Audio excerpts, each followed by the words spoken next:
asamblea esta rara.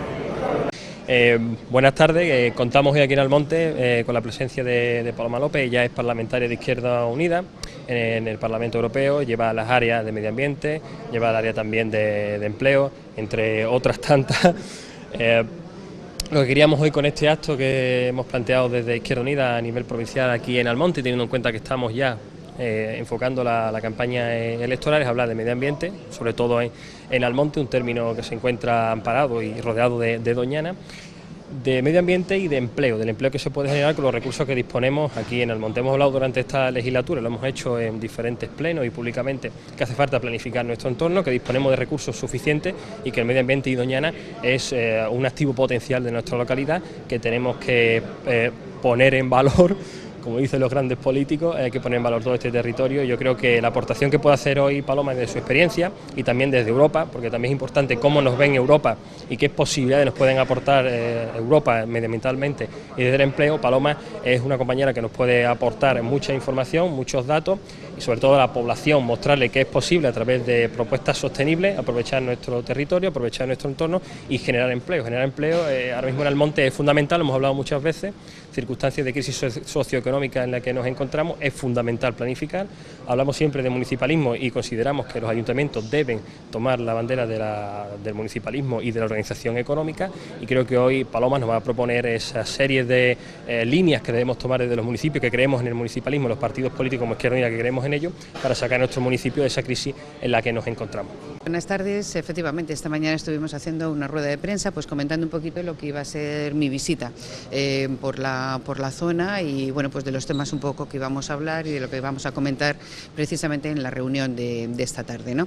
Queremos poner en valor precisamente bueno pues que se pueden hacer políticas de empleo desde otras perspectivas que no son las que marcan las grandes empresas o las grandes multinacionales. Tenemos el caso pues de gas natural y el proyecto de almacenaje que nosotros hemos planteado a la Comisión Europea, que queremos una respuesta firme, que nos digan qué tipo de evaluación de impacto medioambiental tendría que hacerse para saber si efectivamente hay un riesgo sísmico, una exposición sísmica en la zona y que por tanto se posicionen al respecto. Pero más allá de eso, que son medidas concretas o específicas o muy sujetas a lo que son las directivas, lo que queremos trasladar y lo que queremos plantear es que existen otros proyectos industriales, no necesariamente ese, que perjudica el medio ambiente o que perjudica lo que es la estructura propia de todo lo que es el Parque de Doñana. Hay otros sectores industriales sostenibles basados precisamente en las políticas medioambientales y en una apuesta por el medio ambiente y es lo que venimos pues un poco esta tarde a contar, esas alternativas de carácter ecológico, de carácter, bueno pues como digo, mucho más viables, de economías extensivas, bueno pues un poquito todo lo que es la línea, también no solamente vinculadas a la agricultura y tal, sino también otros mecanismos vinculados también al turismo de calidad y otra serie de alternativas de carácter industrial y de carácter de empleo para potenciar y desarrollar la región, sobre todo partiendo de las grandes potencialidades que tiene Doñana, que son muchas y deberían ser aprovechables. Esta mañana comparabais lo que pasaba aquí en Doñana con lo que pasó en Castellón. Sí, en Castor. Pues nos podemos encontrar una situación parecida. Efectivamente, Castor se instala, hace una serie de prospecciones y a partir de ahí, sin atender a las medidas de impacto ambiental, se producen una serie de elementos sísmicos. Al final, ¿en qué queda reducida la situación? Que el Gobierno de España hace un decreto por el cual le da dinero a Castor por no poder hacer su plan, el plan y el proyecto que había planteado de prospecciones para la zona. Nos preocupa considerablemente que Gas Natural haga aquí lo mismo, diga nuestro proyecto no va a salir adelante por las medidas de impacto medioambiental y lo que pretenda sea cobrar una indemnización en torno a 400 millones, que es un poco el planteamiento que está haciendo, el planteamiento que puede estar planteando y haciendo y que subyace, ¿no? Por debajo de todo este asunto. No se trata de pagar a las empresas, se trata de que las empresas cumplan evidentemente con las directivas, para eso están, y no presenten los proyectos troceados en cuatro y que no hagan un proyecto integral para saber cuál es el riesgo sísmico de la zona y que desde luego las empresas hagan también proyectos industriales sostenibles para zonas tan delicadas y que tienen que estar tan cuidadas como es toda la zona de Doñana. En este caso entonces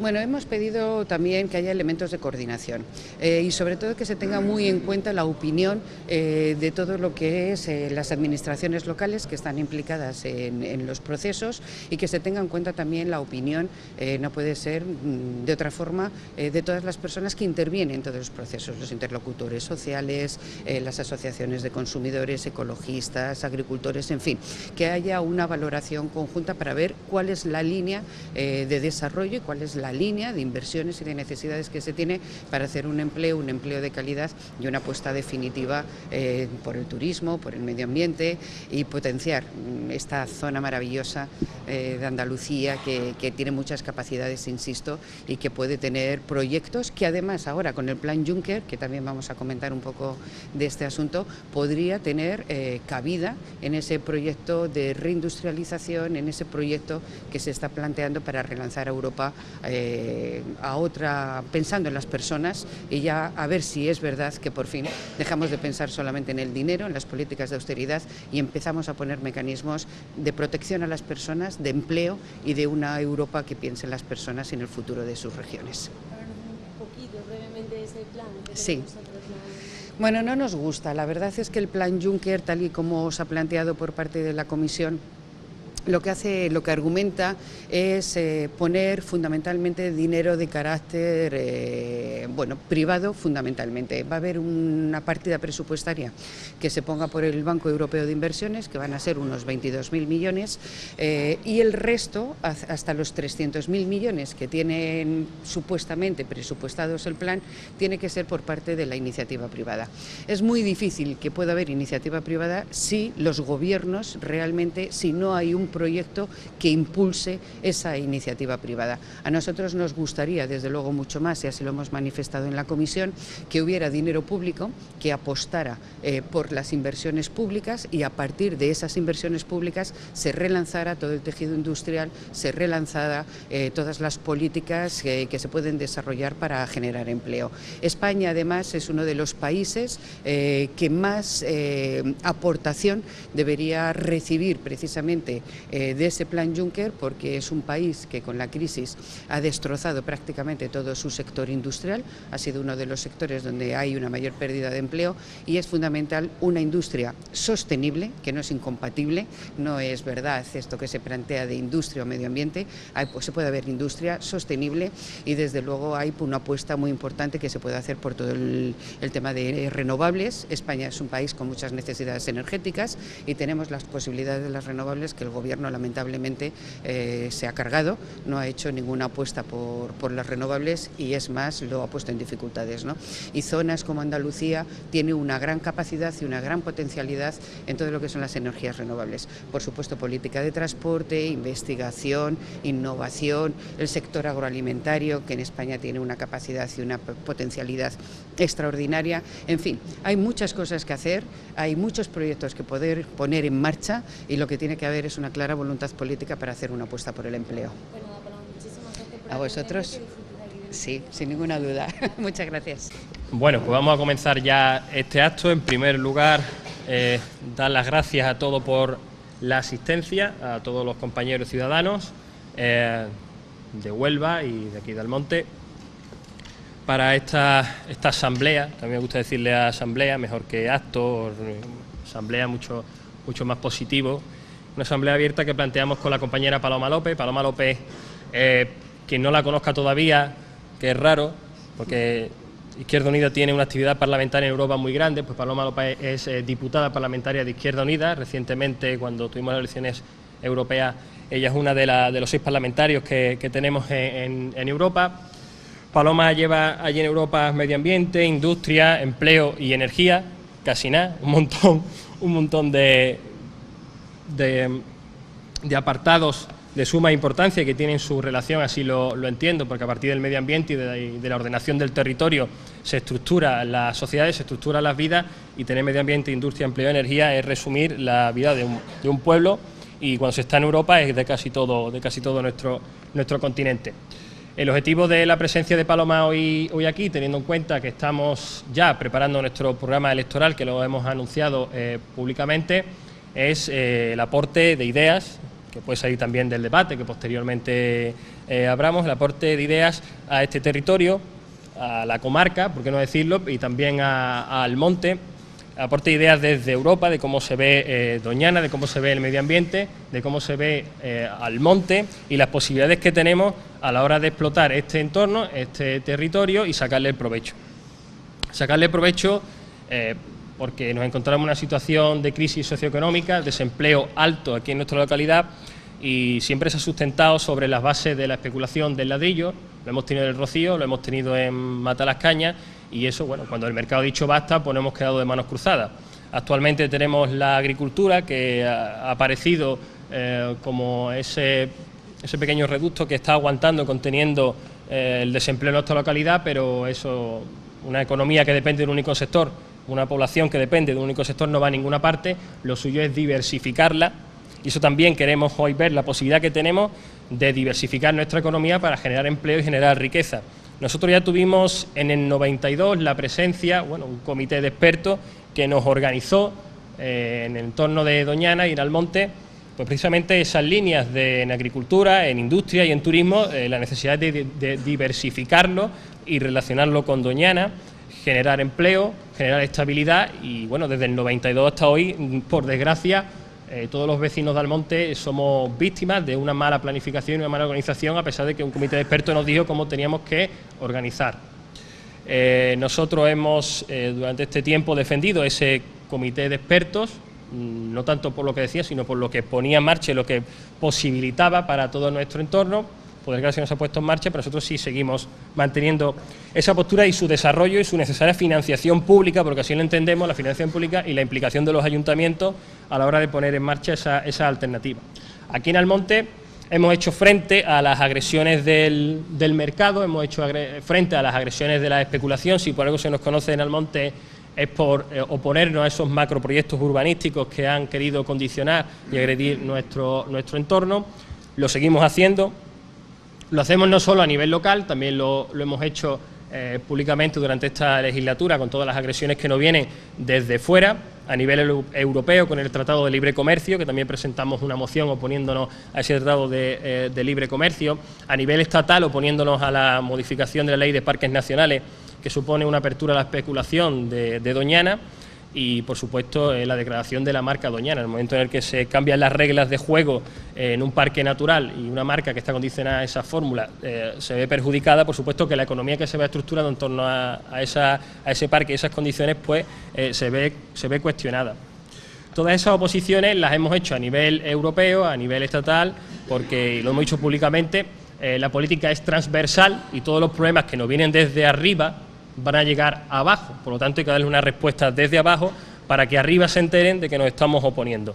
Eso entra dentro de la lógica de los pueblos, que se tienen que estar organizados, y también de la concienciación de la población, que también lo estamos buscando. La gente tiene que saber que a nivel local se ha de demandar cosas a nivel andaluz que están mal, castigarlo, denunciarlo públicamente, a nivel estatal y también a nivel europeo.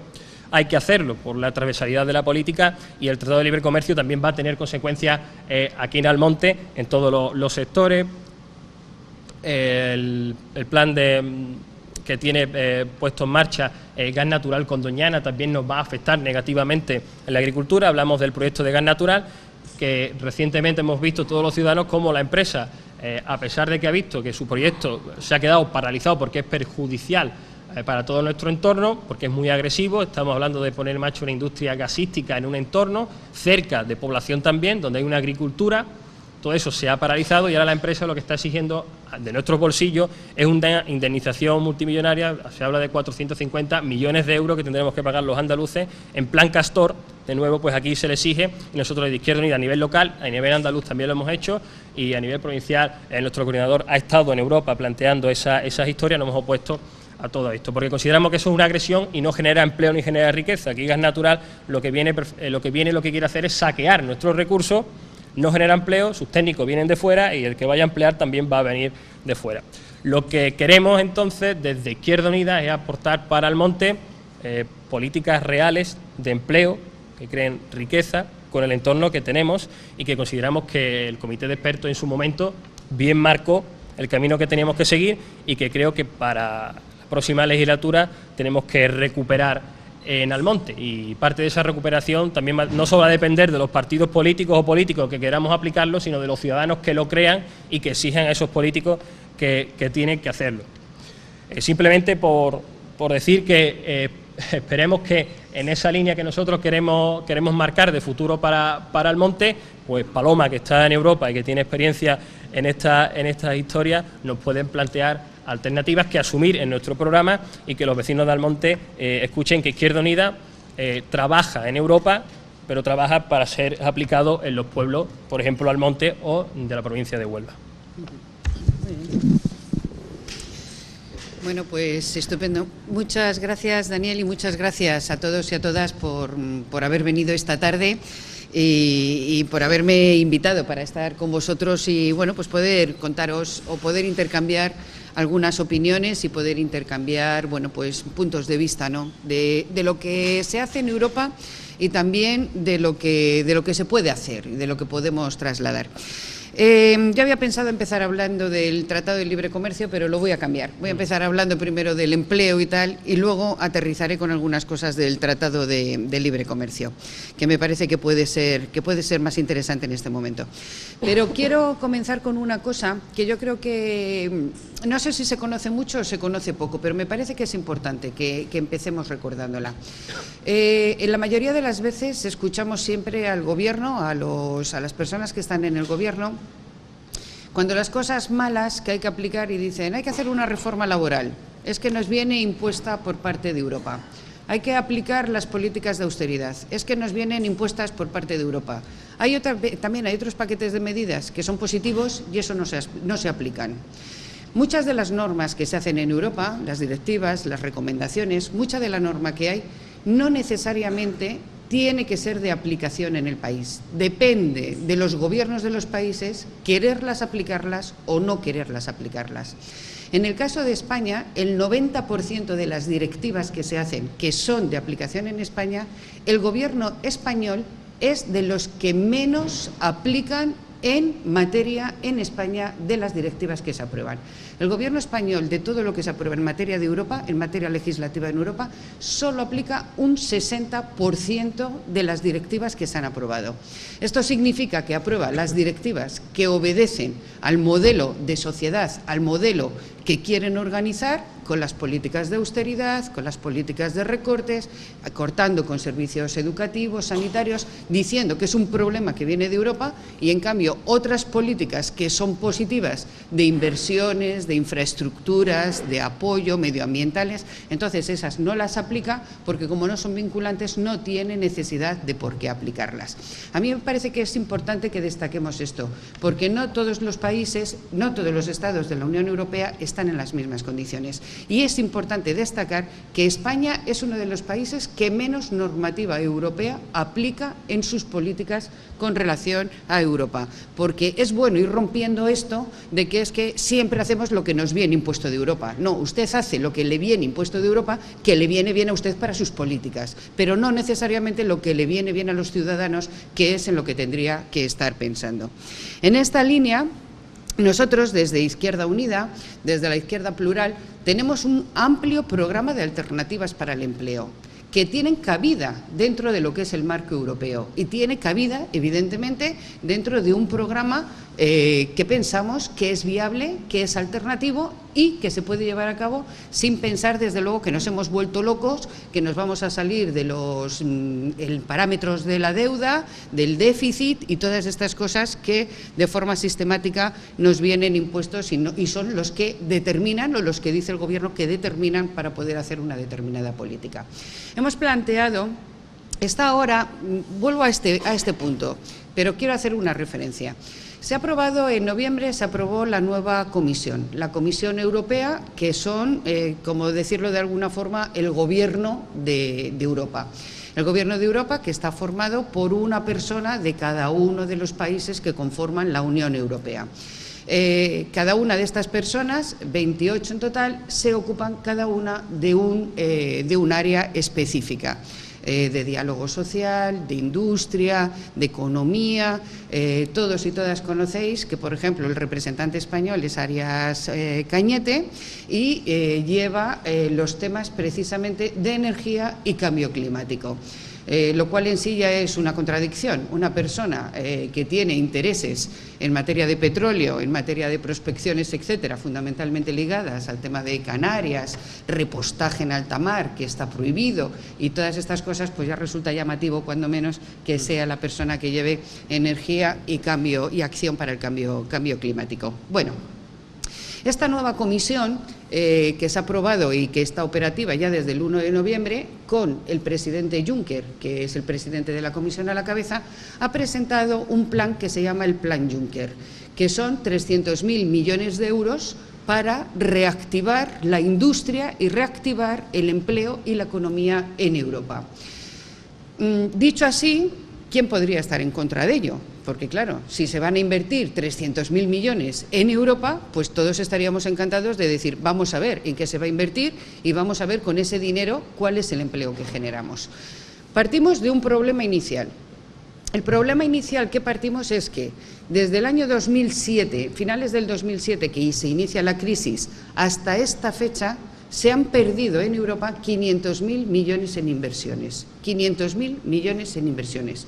Eso significa que los 300.000 millones que se están apostando por este plan Juncker no cubren las necesidades de lo que ya se ha perdido en el sector industrial, en el sector del empleo, en el marco de la Unión Europea. Pero es que, aparte de esto, esos 300.000 millones son ficticios. Realmente Europa lo que va a poner a través del Banco Europeo de Inversiones son 22.000 millones para cubrir los problemas que puedan tener las empresas que van a iniciar proyectos. Quiero decir con esto que para llegar a los 300.000 millones lo que tiene que hacerse son empresas, iniciativa privada, que pongan el dinero para poder hacer un proyecto de carácter industrial, de una inversión o alternativas que se puedan plantear para la industria. Pero no es dinero real, no es dinero nuevo, no es dinero público para impulsar la iniciativa, para impulsar las infraestructuras, para potenciar precisamente la industria. Con lo cual, este programa Juncker, este dinero que se dice que se va a poner, no va a servir para reactivar la economía, no va a servir para hacer verdaderamente un relanzamiento del plan industrial o de las necesidades industriales que se tienen. Esto lo conoce muy bien el Gobierno de España, porque forma parte de esa comisión y conoce perfectamente cuáles son las materias y los mecanismos que hay. El asunto es que el Gobierno de España, los países tienen que empezar ya a presentar cuáles son los proyectos que van a querer que se financien a través de ese plan Juncker. El Gobierno de España ha presentado una hoja, un folio, no penséis, un folio, no ha presentado más. Y de momento no está especificado cuáles son los proyectos en los que quiere participar o cuáles son los proyectos que quiere potenciar. Nosotros desde Izquierda Unida le hemos dicho que nosotros sí tenemos claro cuáles son los proyectos en los que hay que participar y cuáles son los proyectos en los que hay que impulsar ese desarrollo industrial para generar ese empleo, para que se recuperen pues esos 5 millones largos de personas desempleadas que tenemos y para que haya además un retorno de mucha de la gente que se ha tenido que marchar a trabajar fuera porque aquí no encuentran un espacio laboral para poder desarrollar sus actividades laborales. Y le hemos propuesto varias alternativas y muchas tienen que ver con Andalucía.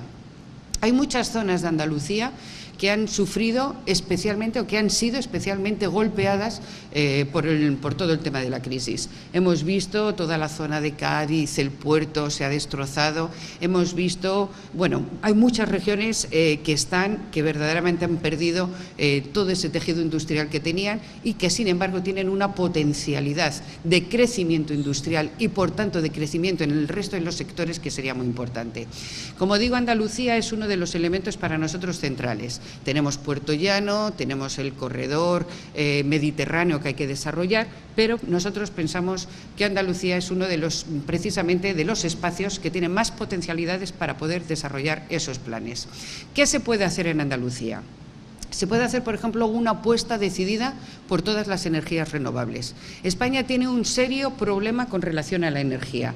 En este momento se quiere hacer para toda Europa lo que se llama un mix energético. Mientras que España ha destruido, el Gobierno de España ha destruido todas las normativas que apostaban por las energías renovables. Por ejemplo, en Alemania, que ya sabéis que no tienen sol, o tienen bastante poco sol, o en Reino Unido, que tienen bastante poco sol, han hecho una apuesta decidida por todo el sector de las energías renovables y están relanzando una parte de su sector industrial, de su actividad, a través de esas energías renovables. Y sin embargo, en España se destruye el sector, se adoptan además normativas que penalizan con carácter retroactivo a empresas que ya estaban funcionando. Algunas de esas empresas, aprovechando precisamente en aras y en beneficio exclusivamente del sector energético, de las 5 grandes empresas del sector energético en España, que son las que controlan todo el sector para obtener beneficios. Tenemos un grave problema ahora mismo con la pobreza que hay en España de pobreza energética. Hay muchos hogares que no pueden encender la calefacción con el frío. Hay muchos hogares que tienen dificultades para poder pagar pues todos los aspectos que están vinculados a la energía. Es un informe que hay de Naciones Unidas, no es nuestro, por tanto no es sospechoso de ser un informe tendencioso, que dice que el año pasado murieron cerca de 10.000 personas en España como consecuencia de esa pobreza energética, ¿no? Con lo cual realmente tenemos un problema importante. En esa línea, si hiciéramos una apuesta por las energías, no tendríamos que hacer una apuesta pues como la que se está haciendo, por ejemplo, por Castor, que es uno de los elementos que ha salido, una de las empresas que ha salido, o lo que está haciendo Gas Natural, precisamente con el almacenamiento, con utilizar los almacenamientos aquí en Huelva, en concreto en la zona de Doñana. Se podría hacer una apuesta por las energías renovables, por otro tipo de industria, que abaratarían los costes del precio de la energía, que habría energía suficiente y que también abarataría los costes que pagan las empresas, que son altísimos en materia de energía y que son muchas veces las que les dificulta también poder poner proyectos. Castor o Gas Natural, al final lo que hacen con los almacenamientos es decir, como luego los informes medioambientales me van a ser negativos porque en el momento en que abro un hueco pues para ver qué es lo que hay, o vacío una fosa con un canal de almacenaje, lo vacío, puede provocar alteraciones sísmicas, puede tener una huella sísmica. Esto ha pasado en Castellón.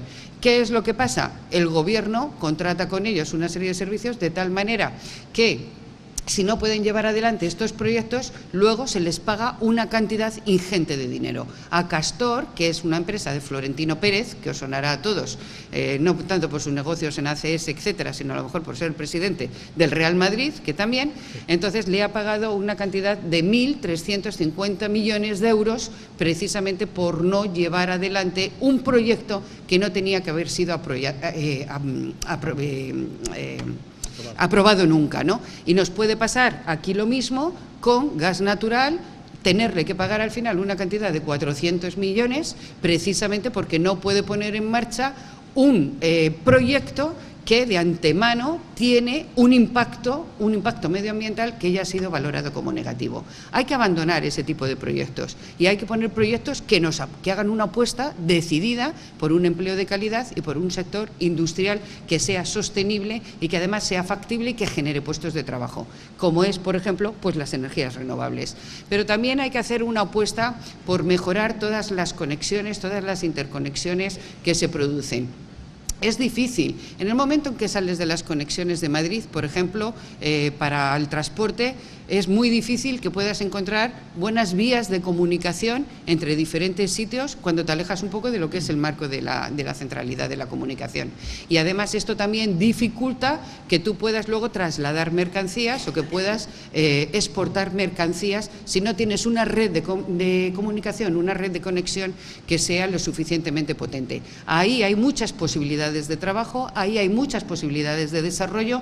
También aquí en la zona de Huelva se puede llevar, pero por ejemplo, quiero poneros un ejemplo que es muy llamativo, que sería por ejemplo el tren de Boadilla, de Algeciras, del puerto de Algeciras. Un tren que tendría que haberse desarrollado para potenciar todo el desarrollo del puerto de Algeciras y que no se desarrolla toda la capacidad de empleo y de producción de ese puerto porque hay un tren que es de 1897 y el dinero que se pone para arreglar ese tren son 50 millones de euros. Con 50 millones de euros, como vosotros y vosotras comprenderéis, ponen un tramo de vía, pero no hay una posibilidad verdaderamente de hacer una línea ferroviaria que conecte, que posibilite que tú puedas tener un puerto que pueda desarrollarse.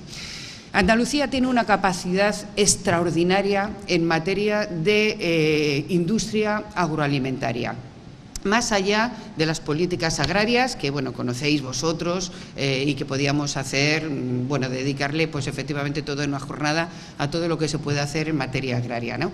Desarrollar el comercio de proximidad, desarrollar agricultura y ganadería de carácter ecológico, apostar por los cultivos extensivos más que por los intensivos, hacer una serie de trabajos en esta materia importantes. Pero también tiene una industria agroalimentaria con una capacidad de innovación, con una capacidad de diversificación, de investigación que es muy potente. España es uno de los primeros países, ha sido uno de los primeros países precisamente en esa industria agroalimentaria y sin embargo se está destruyendo, se está destrozando y no se está potenciando. Hay muchos elementos, como digo, para poder desarrollar. Por supuesto el turismo. No puede suceder pues lo que hemos estado comentando, ¿verdad, Daniel?, con el tema de Matalascañas, que está ahí, que tiene una franja y en cambio es un turismo que no mira, por ejemplo, al Parque de Doñana, sino que está de espaldas al Parque de Doñana. Mira al mar. Ha sido un turismo de ladrillo, se han hecho 4 estructuras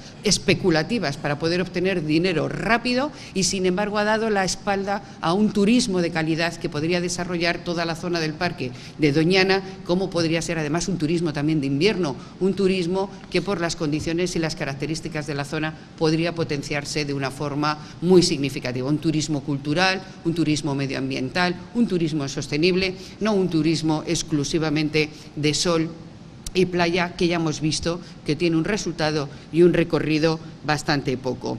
Y por supuesto una apuesta por todo lo que es el comercio de proximidad. A mí me tiene muy preocupada algo que va a pasar en los próximos días en la Unión Europea y es que hasta ahora las grandes superficies comerciales estaban pagando un impuesto por el desarrollo de esas, por poner esas grandes superficies.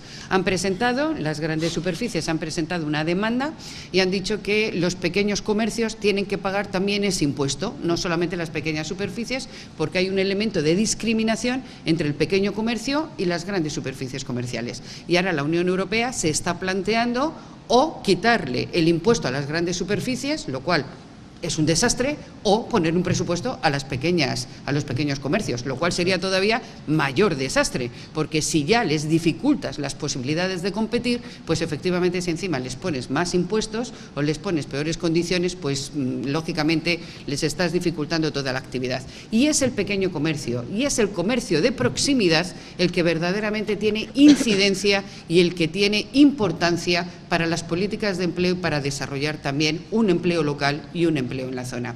Además, teniendo en cuenta que cuando tú tienes un empleo de proximidad con un desarrollo rural y un desarrollo urbanístico, con unas políticas de energías renovables, con unas políticas de turismo también sostenible, con todo lo que sería este paquete, estás contribuyendo también a frenar elementos de cambio climático y estás actuando también en la mejora del medio ambiente, porque no tienes que exportar la fresa desde Chile, digo por decir, porque la tienes aquí y puedes hacer otro tipo de actividad, porque no tienes que traerte bueno, pues diferentes materias o diferentes elementos que serían propios de la tierra y que se pueden llevar y desarrollar como se está haciendo. Y por tanto, la huella ecológica, el consumo en CO2, etcétera, sería menor que lo que se pueda tener. Por supuesto, ni que hablar tiene de todas las políticas de reciclado Cuando he venido he visto que hay un volumen de plástico importante de los invernaderos. Supongo que tendría que haber una industria del reciclado de los plásticos, que ya sé que no hay, pero tendría que haber una industria en ese sentido, y esas industrias también de residuos, etcétera, también darían un margen de empleo y de empleo de calidad. Quiero decir, se puede hacer. Quiero decir, es viable y se puede llevar adelante si queremos trabajar para el empleo. Claro, me podéis hacer la pregunta, ¿y de dónde sale el dinero? Que es lo que suele hacer siempre la Comisión Europea cuando nos dice, bueno, ¿y el dinero de dónde sale para todo esto que estáis planteando? Bueno, pues el dinero sale de algo tan sencillo como de hacer una política fiscal distinta. Y ahora me podréis decir, no vamos a pagar más impuestos. Y yo os diría, no, vosotros no. Los que tienen que pagar impuestos son precisamente los que no los pagan. Es el fraude fiscal, que son 88.000 millones, son las grandes multinacionales que no se quedan en España, que se van a fiscales de Luxemburgo. No necesita marcharse a América, ni a ninguna isla del Pacífico o del Caribe maravillosa, en absoluto. Luxemburgo es un paraíso fiscal, no pagan impuestos en Luxemburgo y por tanto ellos se van, se quedan allí, no pagan los impuestos. No puede ser que un pequeño empresario esté pagando del impuesto de sociedades, esté pagando un 13%, que es lo que está estipulado, y una gran empresa de ese impuesto de sociedades, que tendría que estar pagando el 25%, esté pagando un 3% de ese impuesto de sociedades. No puede ser, porque además nosotros tenemos que tener una apuesta decidida por el pequeño empresario, que es el que verdaderamente está ahí dando el callo todo el día, potenciando y haciendo una apuesta decidida por el empleo y una apuesta decidida. No puede ser que Hacienda controle el 80% de los recursos de Hacienda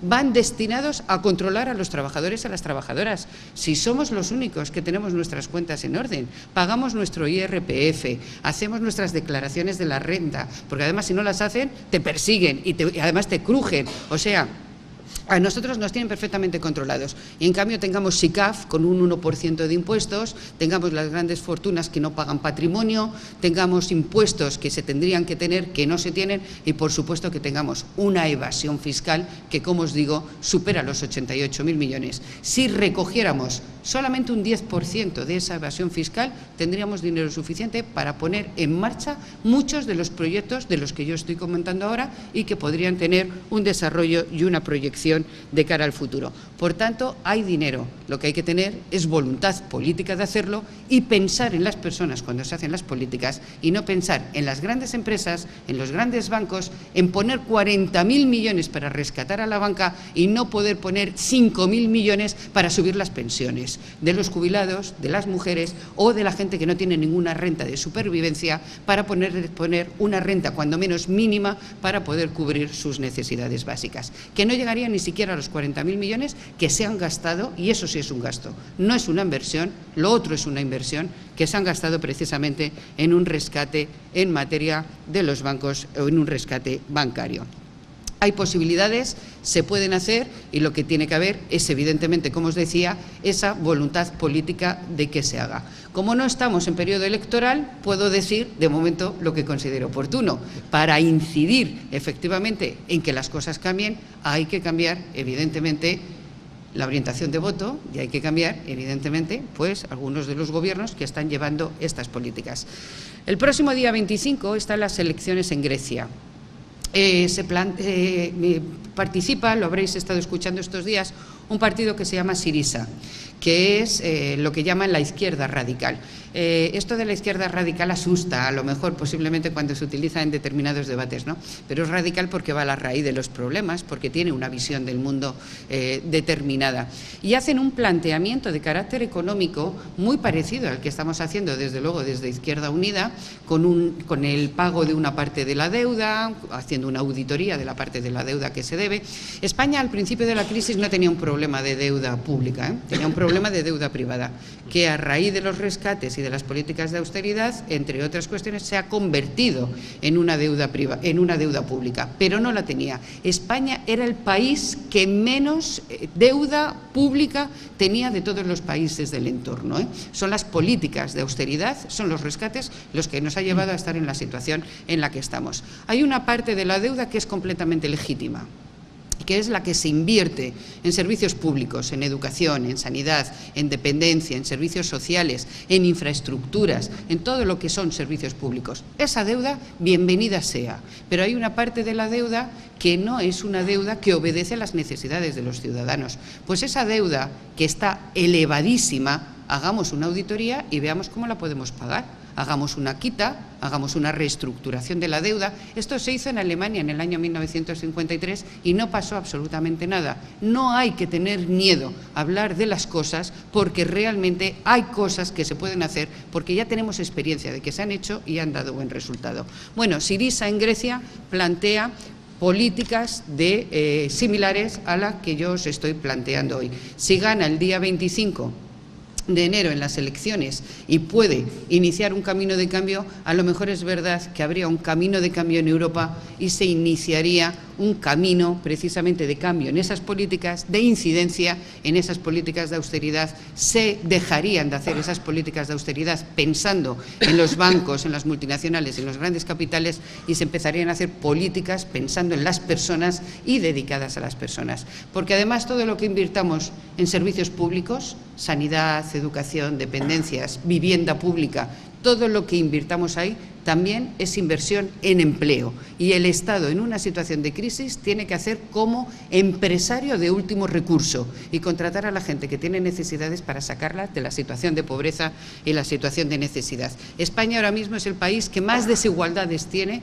después del proceso de crisis, después de esta larga crisis que tenemos, y ya ha llegado la hora de poder hacer cosas completamente distintas y de dar también una posibilidad a gente que quiere hacer las cosas de una forma distinta y que tiene propuestas y alternativas para hacerlo. Bien, en este marco de la Unión Europea, no me quiero extender mucho más, pero hay algunos elementos que resultan peligrosos. Claro, toda esta política de la crisis ha llevado a que la mayoría, una parte importante de la ciudadanía, sienta una desafección importante de la política. Y esa desafección de la política, no sintiendo a la gente que se dedica a la política próximos a atender las necesidades de las personas, sino solamente a atender sus intereses particulares o intereses de otros, pero en ningún caso los intereses de las personas, de los trabajadores, de los pensionistas, de las mujeres, de los niños, en fin, atender de las personas con discapacidad, atender las necesidades de las personas, la gente se ha ido alejando progresivamente de la política y nos encontramos con un escenario político en Europa verdaderamente peligroso. Yo veo todos los días en la bancada de enfrente. El Parlamento Europeo es grande, somos 750 diputados, quiero decir que es grande, pero justamente enfrente de nosotros tenemos a la gente de UKIP del Reino Unido, tenemos a la gente de Marine Le Pen de Francia, del Frente Nacional, tenemos a los nazis de Amanecer Dorado de Grecia, en fin, tenemos ahí un grupo importante de gente que no está pensando que la salida sea construir una Europa para los ciudadanos. Piensa que la salida es renacionalizar la política, volver otra vez al país, cerrarte en tus fronteras, no dejar que entre absolutamente nadie, cerrarlo, permeabilizarlo, impermeabilizar absolutamente todo y a partir de ahí que cada cual se salve como pueda. Nuestro planteamiento no es ese. Nuestro planteamiento va a lo que hizo que se fundara la Unión Europea, que son tres valores fundamentales: la solidaridad entre los pueblos. Cada pueblo sumado con el otro pueblo vale más que cada pueblo el solo, es decir, la suma de 1 más 1 es más que 2 y por tanto esa apuesta de solidaridad, esa apuesta por un trabajo colectivo que nos ayude a salir y por tanto un mayor grado de cohesión entre toda Europa. Y un tercer elemento que es clave, que es fundamental, que es la Europa social, que tiene derechos laborales, que tiene derecho de la negociación colectiva, que tiene unas condiciones y un marco regulatorio adecuado para los trabajadores, para las trabajadoras y las personas en su conjunto. Bueno, pues ese marco regulatorio ahora mismo está en un peligro tremendo como consecuencia del Tratado de Libre Comercio que se está negociando entre Estados Unidos y la Unión Europea. Ese Tratado de Libre Comercio, del que solamente os voy a dar algunos apuntes, se está haciendo por un objetivo fundamental. Alemania, que sabéis que es un motor para Europa, su volumen de exportaciones es un motor industrial, es una potencia industrial, pero ahora mismo Alemania, aparte de exportar para Europa, fundamentalmente lo que está haciendo es abriendo mercados para exportar a otros países. Necesita menos a Europa, independientemente del dinero que tiene puesto la banca alemana en determinados países. Y luego hay una amenaza por parte de China, Brasil, de países emergentes, como países altamente consumidores. ¿Qué es lo que se plantea Estados Unidos y qué es lo que plantea la Unión Europea? Dice, tenemos un mercado potencial, en el caso de la Unión Europea, de 700 millones de consumidores potenciales y, por tanto, abramos un marco de libre comercio para poder vender e intercambiar productos entre 500 millones de consumidores de Estados Unidos y 700 millones de consumidores en la Unión Europea. Esto dicho así, y decir, bueno, se abaratan aranceles, se quitan aranceles, se quitan determinadas políticas. Esto dicho así, podría sonar hasta bien, decir, bueno, pues un tratado de libre comercio, si eso nos va a beneficiar, pues bienvenido sea. Pero esta no es la realidad. La realidad es que la Unión Europea tiene muy pocos aranceles, por tanto, no hay prácticamente existente, por tanto, no es un abaratamiento de costes. Lo que hay precisamente con este tratado de libre comercio es ahondar en todas las políticas de desregulación de todas las materias que están protegidas en el seno de la Unión Europea. Estados Unidos tiene una desregulación muy importante en muchas de las materias, que ahora os citaré algunas, pero Europa no. Europa tiene protegido a sus ciudadanos, protegidos determinados sectores, y con este tratado de libre comercio lo que se quiere hacer es desregular esas protecciones y, por tanto, que Estados Unidos pueda vender sus productos en Europa, cosa que ahora no puede hacer como consecuencia de esa regulación. ¿Qué afecta?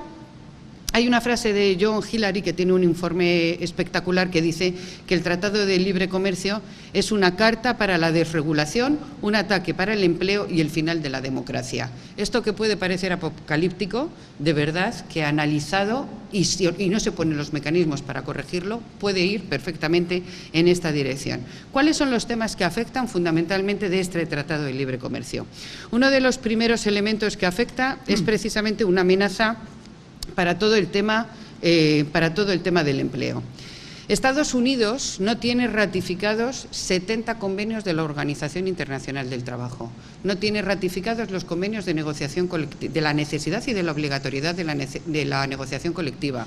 No tiene ratificados los convenios de lactancia, de defensa de la maternidad.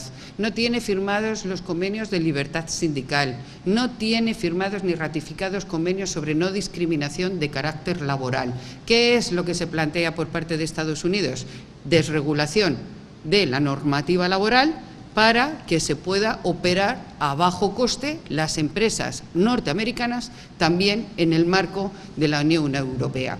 Este acuerdo, un acuerdo similar que se firmó entre Estados Unidos y Canadá, como consecuencia de una parte de la consecuencia de esta desregulación, supuso que cuando se empezó a aplicar este tratado de libre comercio entre Estados Unidos y en Canadá se perdieron 1 millón de puestos de trabajo.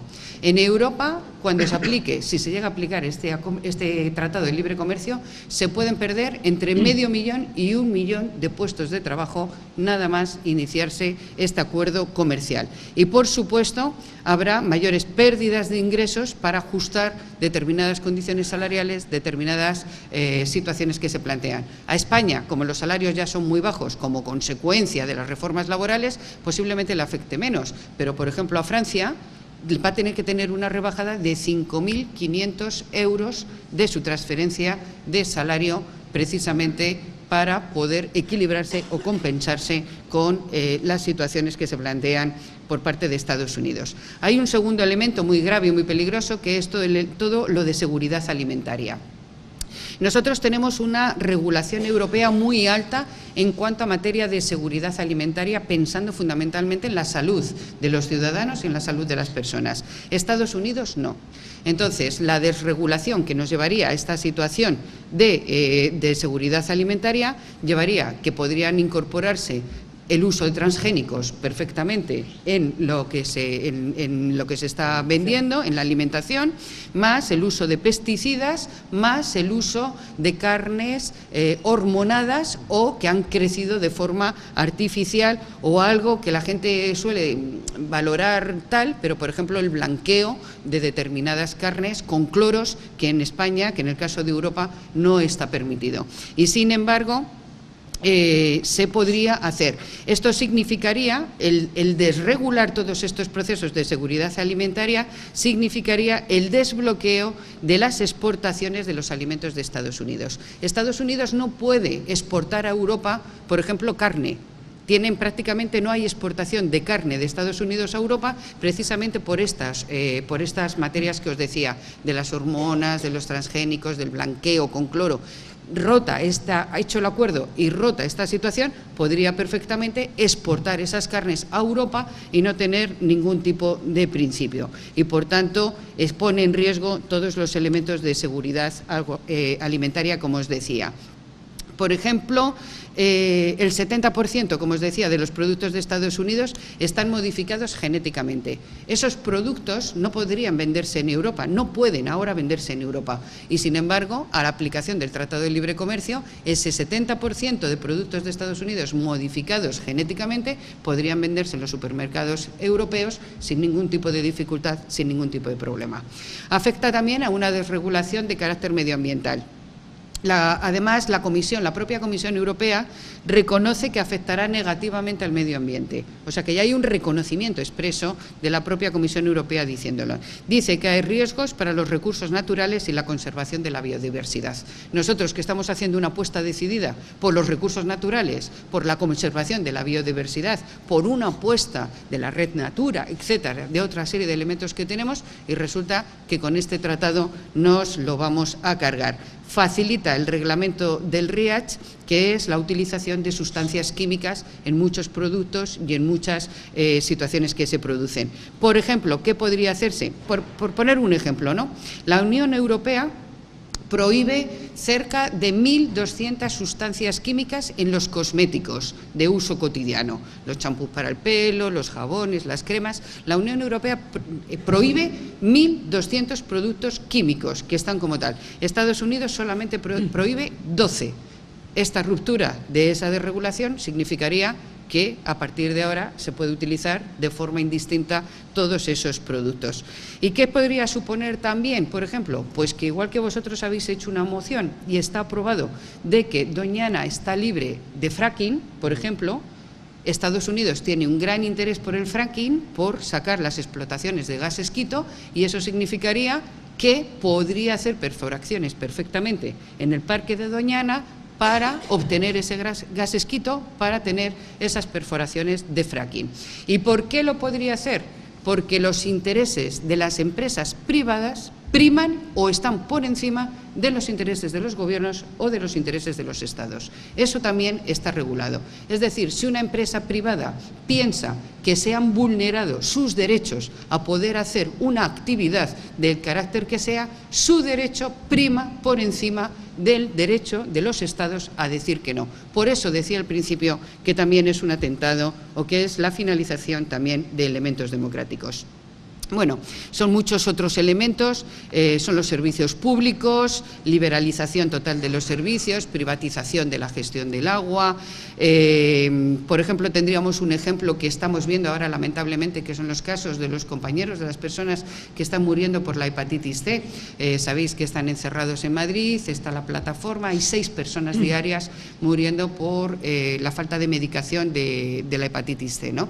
Pues estas personas, que por cierto van mañana a Bruselas, tenemos un encuentro con ellos para intentar presionar en Bruselas para que se dé un medicamento que se puede hacer a través de una cosa que se llaman las licencias obligatorias, y se puede potenciar, que les den un genérico que no tiene el coste que tiene el medicamento puesto de la farmacéutica. Pues eso, por ejemplo, no se podría hacer, porque los intereses de las empresas están por encima de los intereses de las personas o de los intereses que se puedan realizar. Aparte de eso, no se conoce en profundidad todo lo que se está debatiendo. Hay un 30% de la documentación que se ha ocultado. Incluso la defensora del pueblo de la propia Unión Europea ha puesto de relieve en un informe que se tienen que hacer públicas las negociaciones y que se tiene que conocer porque hay un absoluto oscurantismo. Llegan hasta tal momento que si te dejan ver algún documento, los documentos tienen marca de agua, por si en un momento determinado quieres hacer una fotocopia o quieres filtrar un documento, para que automáticamente se sepa de dónde sale la filtración y se pidan las responsabilidades. Hasta ese extremo llegan para que no se conozca qué es lo que hay. Sin embargo, las multinacionales, los lobbies de las grandes empresas están participando todos en la negociación de este acuerdo de Tratado de Libre Comercio. ¿Por qué se está conociendo este Tratado de Libre Comercio? Porque hay una gran preocupación social y hay una gran movilización social con relación a este asunto. Y, por tanto, pensamos que a lo largo de este año que se va a estar negociando este Tratado de Libre Comercio es muy importante que firmemos los manifiestos en contra de este Tratado de Libre Comercio, acudamos a las movilizaciones o sepamos realmente qué nos estamos jugando con esta negociación. No es necesario, una vez que se ha adoptado o que se negocia este Tratado de Libre Comercio, no es necesario que se ratifique por los Estados miembros. Con que se apruebe por el Parlamento Europeo es suficiente, ya es ámbito de aplicación. Pero muchos países sí están haciendo referéndum en su país o blindado de determinados sectores para saber qué opinan los ciudadanos. Le hemos pedido al Gobierno de España que haga un referéndum en España para saber qué es lo que opina. Y nos ha dicho que no lo va a hacer y que no tiene por qué hacerlo y que no tiene mayor interés. Veremos qué pasa. Este tratado tendría que ratificarse por el Parlamento Europeo en diciembre del 2015 y yo espero sinceramente que tengamos fuerza y capacidad para cerrarlo.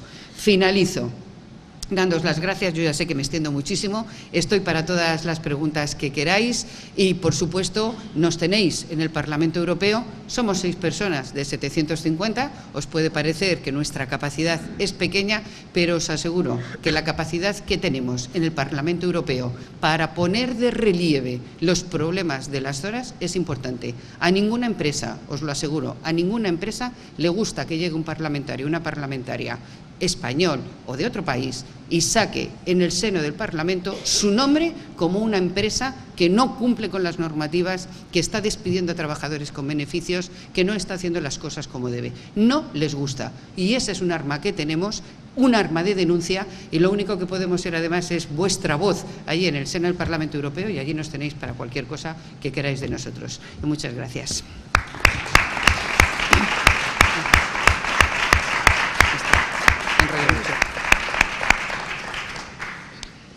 Bueno, perdón. Antes de dar la palabra, por si alguien quiere hacer alguna pregunta, quisiera hacer una breve reflexión de lo que has comentado aplicándolo al nivel local. Sí. Bueno, primero decir que es cierto que has planteado que hay posibilidades, que hay alternativas, lo único que es una cuestión de prioridades, eso está claro.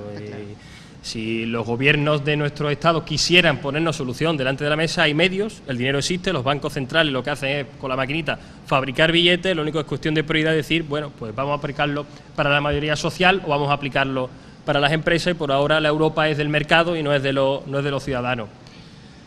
Aquí en Almonte tenemos, por hacer una comparativa entre las directivas de la Unión Europea y el gobierno de Rajoy, que puede decidir qué directiva quiere aplicar y cuál no. Las que elige Rajoy son las de los recortes y se olvida de las de posibilidades de crear alternativas. Aquí en Almonte, como estamos en el ámbito de Doñana, tenemos el programa de desarrollo sostenible, que bueno, iría por el segundo programa para hacer pues distintas inversiones en infraestructura, en industria, o sea, el dinero que nos hace falta para poder desarrollar nuestro entorno. A partir del 92 se determinó que debería tener una determinada periodicidad y financiación, y eso ha quedado cortado de raíz por parte tanto del Estado español como de la Junta de Andalucía, que no recibe la debida financiación. Y aquí en Almonte, el alcalde de Almonte, en vez de preguntarse por qué ha presentado, lo digo por la hoja, 60 proyectos ha presentado el alcalde de Almonte sin saber todavía qué financiación hay disponible. Y ni siquiera se ha preguntado ni ha movido a la población para demandar, si le interesan esos 60 proyectos que son fundamentales para Almonte, no se ha preocupado de movilizar a la gente para exigir ese dinero, que es posible, que ha argumentado que es posible obtenerlo y no se preocupa los gobiernos municipales de mover a la gente para conseguir esa financiación, que es fundamental. Si esos 60 proyectos que ha planteado, que no los ha presentado a la sociedad ni se ha debatido, sino ha sido impuesto porque cree que son buenos, pues ni siquiera se ha preocupado. Por lo tanto, también es una cuestión de prioridades a nivel local. También es una cuestión de prioridad el hecho de decidir para qué se emplea el dinero. Aquí en Almonte hemos tenido, y hablo ahora de la deuda, ¿no?, de la deuda que se ha generado en el Estado español, que ha sido por rescatar la banca. Aquí en Almonte también hay deuda, hay 60 millones de euros que se debe, es la deuda de este ayuntamiento, la deuda del ayuntamiento no, de todos los ciudadanos de Almonte, un dinero que se ha empleado no para la mayoría social, sino para rescatar a los especuladores de mi pueblo. Aquí se ha gastado el dinero en comprar unas tierras, unas dehesas que tenían un precio tasado de 1.200.000, se ha pagado 4 millones, un campo de golf que pertenece a un determinado grupo empresarial, un determinado grupo de empresarios que están metidos en diferentes aspectos especulativos, también se le ha rescatado, se ha pagado 7 millones de dinero público. Es decir, una serie de actuaciones que han hecho nuestro ayuntamiento, el anterior gobierno, que ha servido para rescatar a quien no debía rescatar. Y ahora resulta que no tenemos financiación pública desde el Ayuntamiento de Almonte para ayudar a nuestros vecinos. Pero es que resulta que mi ayuntamiento tampoco se preocupa de ayudar a los vecinos, porque presentamos mociones de un plan de emergencia social en su momento para atender en estas necesidades que tenemos actualmente de emergencia, y se rechaza, pero no se presenta alternativa ninguna. Después planteamos para planificar la economía local una mesa por el empleo y también se rechaza, pero no se presenta alternativa ninguna. Esa misma marginación que vemos en Europa y que nos afecta en el Estado también lo vemos a nivel local, entiendo por ayuntamientos y por políticos, que más que políticos son gestores y son, entiendo, malos gestores que no se preocupan en ningún momento de buscar esas soluciones cuando tú las has planteado claramente que existen en esa Europa, que no es la Europa social, sino que de los mercados, pero aún así nos ponen posibilidades y tenemos políticos que no enseñan a los ciudadanos ni plantean a los ciudadanos que tienen que demandarlas y ellos mismos tienen que aplicarlas.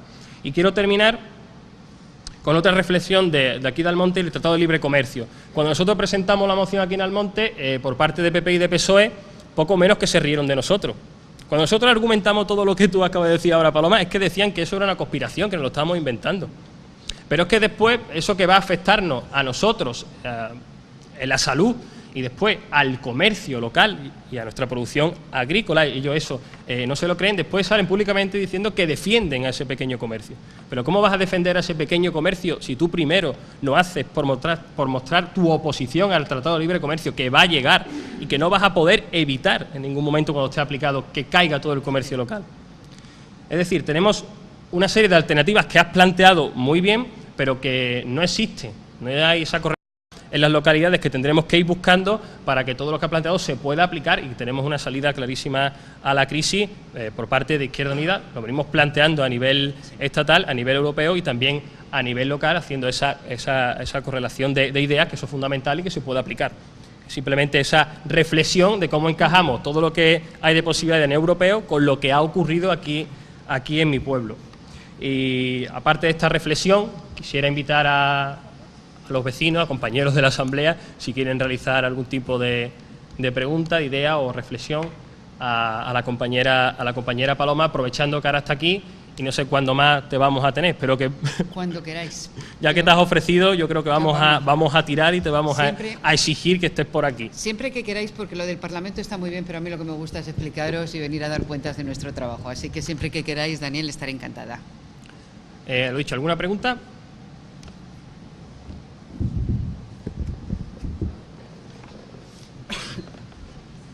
Hola, me llamo Antonio, soy de la Asamblea de Villalba-Arcón. Vamos a ver, cuando se habla hoy en día de la deuda pública, que ya está asumida por los gobiernos competentes hoy en día, y se habla de que se va a renegociar o que se va a hacer una quita, esa negociación con quién se hace y qué consecuencias tendría si se negara a pagarla, porque hablan de que se saldría España del euro y de la comunidad, en fin, que bastantes problemas. ¿Eso es verdad o bueno? En el caso de España no, ahora lo cuento. ¿Alguna preguntita más o vamos? Sí, Vale. Bueno, pues de momento contesto a esta y si se va... Bueno, yo es que empiezo a gritar y no me acuerdo nunca de los micrófonos, pero vamos. ¿Podéis? ¿Entra o no entra? Bien, con energía. Bueno, que digo que... Vamos a ver. Si fuera por los bancos y por Merkel, sería una catástrofe. No es verdad, se puede hacer perfectamente. Los países no tienen el peso, a ver cómo lo digo yo, el peso de la moneda, del euro, en todos los países no es el mismo.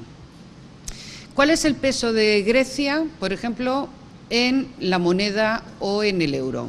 Es escasamente un 4%, es decir, es muy poco peso. Grecia no se va a salir del euro, pero Alemania, como tiene poco peso, puede tener un interés en que se marche. Cuando llegue Grecia y diga, yo quiero renegociar mi deuda, puede llegar a Alemania y decir, no renegociamos nada porque su peso es un peso pequeño, es un 4% en porcentaje lo que supone para Europa.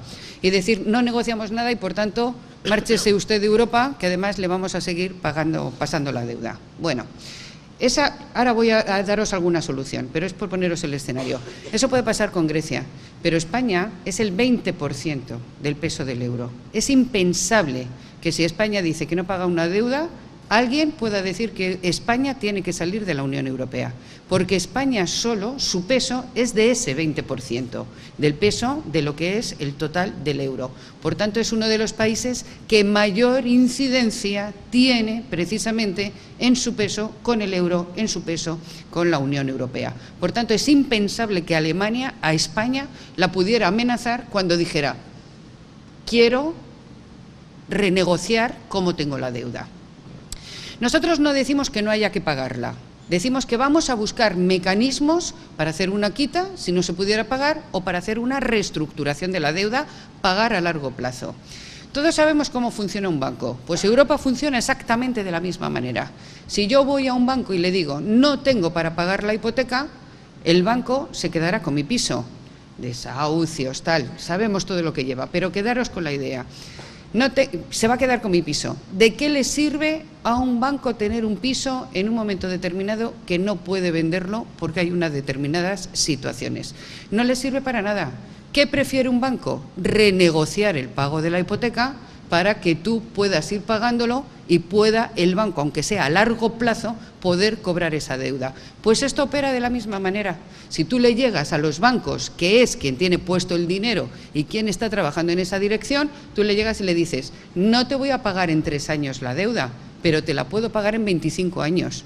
Te aseguro que la mayoría de los bancos que tienen invertidos en deuda asumirían el preferible cobrar esa parte de la deuda que no quedarse en una situación de que un país determinado no pueda pagar esa deuda. Y más un país como España, que como os digo, tiene un 20% de su peso en esta política. Por tanto, es factible. Te puede llevar, claro, tú no puedes llegar y plantear el pago de la deuda sin llevar otra serie de políticas añadidas. Tú tienes que evidentemente hacer una apuesta por una fiscalidad diferente. La apuesta de la fiscalidad no está en subir el IVA, ya lo hemos comentado antes, está por hacer una reestructuración fiscal para obtener recursos del Estado. Pero si realmente lo que tú no inviertes en deuda inicialmente y lo inviertes en empleo, también estás teniendo unos ingresos previos, unos ingresos mayores que pueden hacer que tú puedas ir pagando la deuda en base a las necesidades que haya. Con lo cual, es viable una reestructuración, es viable poder negociar con los gobiernos y poder negociar con los bancos esa deuda, y lo que tiene que haber evidentemente es esa voluntad para querer hacer las cosas. Fijaros cuánto llevamos con el tema del impuesto de las transacciones financieras a los bancos y no se han puesto. Vamos a poner un impuesto de transacciones financieras, el famoso ITF por hacerlo de operaciones y tal. Pónganse, si Europa lo tiene asumido que se va a poner este impuesto de transacciones financieras en el 2016, adelántalo, ponlo ahora, empieza a obtener recursos y ya verás cómo no tienes problemas. Ahora, si alguien piensa que va a cobrar la deuda, que puede cobrar la deuda de hoy para mañana, pues a lo mejor tiene que pensar en 10 años. Pensar en 10 años en política, en materia económica, os aseguro que no es una exageración. Muchos de los programas, muchos de los proyectos que se están poniendo en marcha están pensados para el año 2020 o están pensados incluso para el 2027, con lo cual no estamos hablando de ninguna cosa que fuera una locura. Grecia tendría, entre comillas, más problemas que España por el peso que tiene en cuanto a la Unión Europea, que tampoco, porque se necesita una unidad, pero en el caso de España sería bastante más difícil que pudiera ser. En cualquier caso, hay algo que tiene que hacer el Banco Central Europeo que no ha hecho hasta ahora. El Banco Central Europeo, desde la crisis, ha llegado y solamente ha estado preocupado por la política monetaria. Contención de la inflación, ahora estamos en una situación de deflación que es bastante peligroso, pero bueno, contención de la inflación y el precio del dinero, es de lo que se ha preocupado. Pero el segundo pilar central que tendría que haberse ocupado el Banco Central Europeo es precisamente el empleo, que es lo que se ha hecho la Reserva Federal de Estados Unidos. La Reserva Federal de Estados Unidos ha comprado deuda y ha hecho una apuesta por el empleo. Eso no lo ha hecho el Banco Central Europeo, ahora lo empieza a hacer. Ha amenazado, como empiezan otra vez los fondos ahí a apretar y a decir que te pongo un no sé qué, que te pongo, ha llegado el Banco Central Europeo y ha dicho voy a comprar deuda.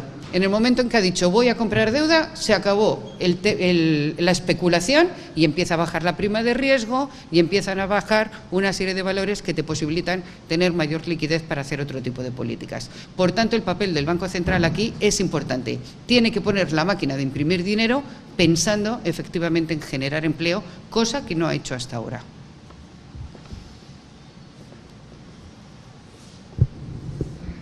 ¿Alguien más quiere alguna duda, aportar algo?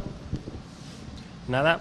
Pues bueno, Paloma, vamos gracias. a cerrar agradeciéndote tu presencia aquí en el Condado, en la provincia de Huelva, invitándote a que repitas Cuando queráis. cuando te invitemos o cuando tú quieras también venir y acercarte aquí, que aquí tienes tu casa, que aquí tienes a tus compañeros, que tiene también un pueblo disponible a escucharte y a atender a todo lo que quieras explicar. Y a los compañeros y vecinos que han estado aquí presentes, agradecerle también esta presencia, que hayan querido participar y asistir a este acto. Muchas gracias. Muchas gracias.